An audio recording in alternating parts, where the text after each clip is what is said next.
मंच पर उपस्थित कांग्रेस के सभी वरिष्ठ नेतागण, मीडिया के मेरे साथी, आज इस सत्याग्रह के मंच पर खड़े हुए मैं इस देश के नौजवानों को कुछ कहना चाहती हूँ। देखिए, आप इस देश का भविष्य हैं। आपसे बड़ा देशभक्त कोई नहीं है इस देश में। मैंने आप जैसे सैकड़ों बच्चों से बात की, आप जैसे सैकड़ों नौजवानों से बात की। जब मैं उत्तर प्रदेश के एक छोटे गांव में 4 बजे सुबह गिरफ्तार होने वाली थी, तब भी मैंने सड़क पर जब देखा तो मुझे 20-30 तुम जैसे नौजवान दिखे जो सुबह सुबह 4 बजे आर्मी में भर्ती होने के लिए ट्रेन कर रहे थे, दौड़ लगा रहे थे।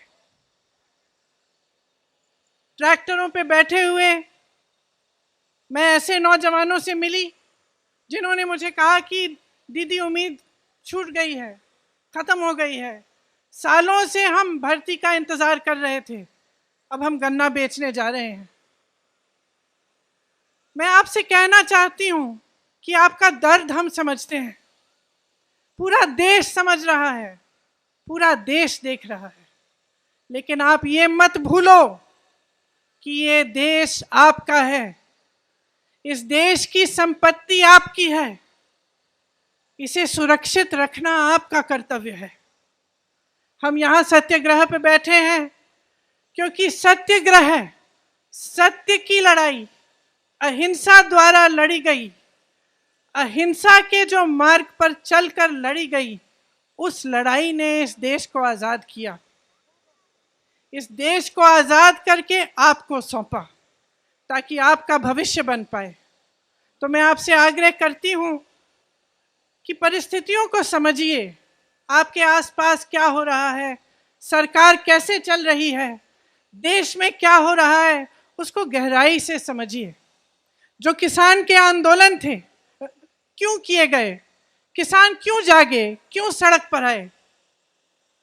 क्योंकि वो समझे कि खून पसीना वो बहाएं, मेहनत वो करें, लेकिन उस मेहनत की कमाई किसी और को दी जा रही थी।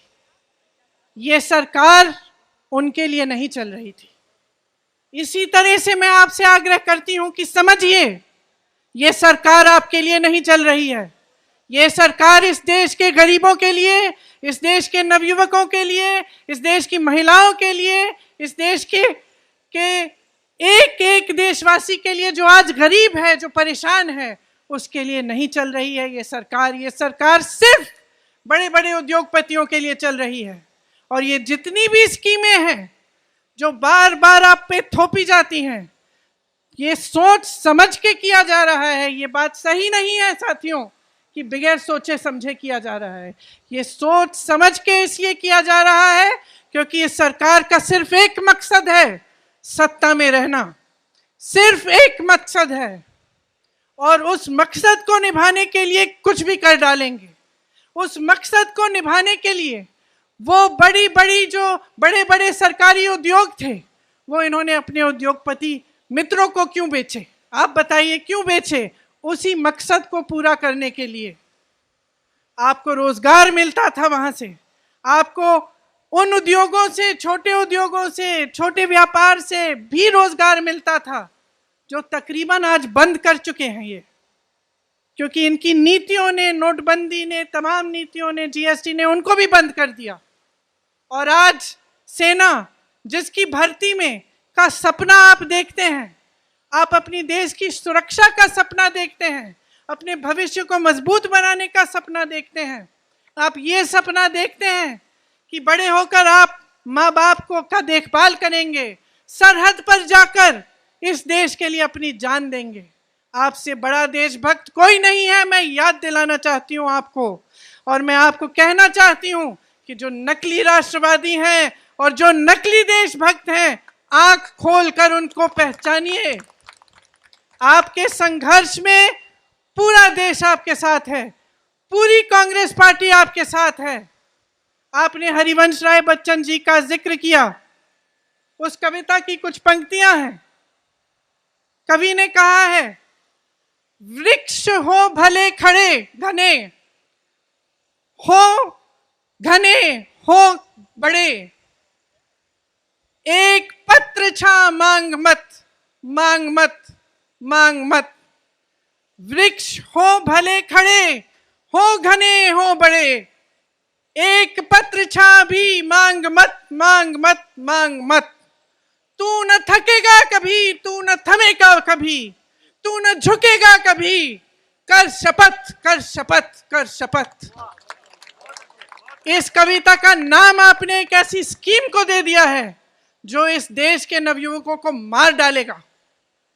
ऐसी स्कीम को जो इस देश की सेना जो हमारी देश की सुरक्षा करती है, जिनके सारे तमाम जो यहाँ पे भी आप खड़े हैं, आप सरहद पर जाकर सुरक्षा करते हैं, ऐसी स्कीम है जो इस सेना को खत्म कर देगा।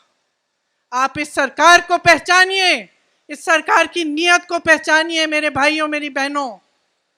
लोकतांत्रिक तरह से शांतिपूर्वक अहिंसा सत्य के मार्ग पर चल के इस सरकार को खत्म कीजिए, इस सरकार को गिराइए।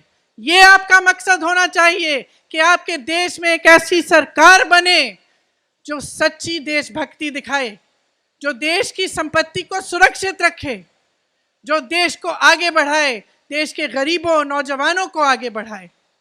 इसीलिए इस मंच पर खड़े हुए मैं आपसे आग्रह करती हूं कि जो भी आप प्रदर्शन करें आप शांतिपूर्वक करें, लेकिन आप रुके नहीं, आप थके नहीं। ये आपके अधिकार है, आपका देश है, इसको सुरक्षित रखने का कर्तव्य आपका है, इसके लोकतंत्र को सुरक्षित रखने का कर्तव्य आपका है। इस कर्तव्य को निभाने में कांग्रेस पार्टी का एक एक नेता, कांग्रेस पार्टी का एक एक कार्यकर्ता आपका साथ देगा। जय हिंद।